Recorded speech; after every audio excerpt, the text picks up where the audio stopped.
Hi guys, so the day has finally come and itzy dropped Sneakers. I've never seen K-pop stans getting so riled up by a teaser as much as it happened with Sneakers. Just by hearing the short snippets of the song everyone got very disappointed. Everyone was in denial, trying to convince themselves that JYP was only kidding and Sneakers wouldn't have been the title track. I'm sorry, but if JYP was so scared about the general public disliking the song, then he would have never debuted and mixed with OO. But he did, meaning that he really doesn't care if people will have bad things to say. But anyway, moving on. When the video came out I went into this thinking I was about to hear the messiest song ever, thinking I was about to hear the next most hated song, maybe even more than NCT's Sticker. But then I watched the video and well, it turns out Sneakers wasn't actually weird at all. K-pop stans are always overdramatic and the reaction to itzy's Sneakers confirms this even more. The song is actually pretty normal, like nothing weird happens, yet K-pop stans reacted as if it was the most shocking thing they've heard in their lives. Just from the teasers alone, I'm sure that the only thing bothering you was the Sneakers mention. If instead of saying Sneakers they said anything else, then no one would have complained. No one would have overreacted. It's literally only the word Sneakers that got you all so triggered.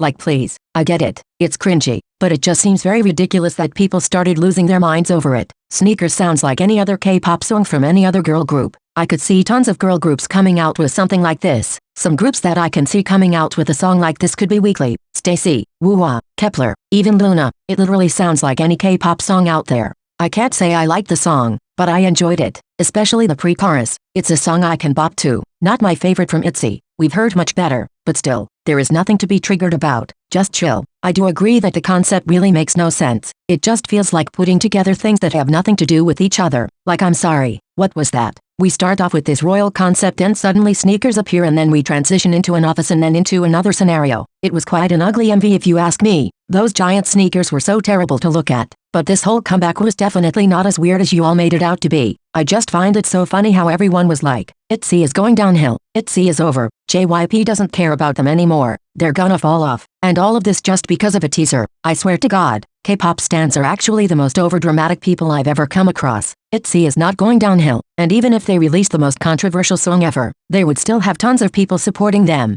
Stans always talk about how disappointed they are in an artist's music, but then I look at the views and the streams and it says otherwise. If the fandom collectively dislikes a certain sound but still streams like there's no tomorrow, you're telling the company that you actually like that sound, so you can't be surprised if the group continues in the same direction. But this isn't really itzy's case. Sneakers isn't a controversial song like y'all thought when you overreacted. If you think about it, it's actually so normal it's almost boring. Yes, I agree that it was cringy. Y'all said it sounded like kids pop music, but come on, let's not pretend like itzy never released other songs that sounded like kids pop music. It has happened before. It's not like this is the first time. Your reaction to Sneakers made me think it was gonna be the next Sticker, which is a song that I don't even dislike by the way. But yeah, this was it for the video. In conclusion, you're all way too overdramatic and you should learn to wait for a song to drop before jumping to conclusions. Anyway, thanks for sticking till the end and hearing me rambling. See you in the next video. Bye everyone.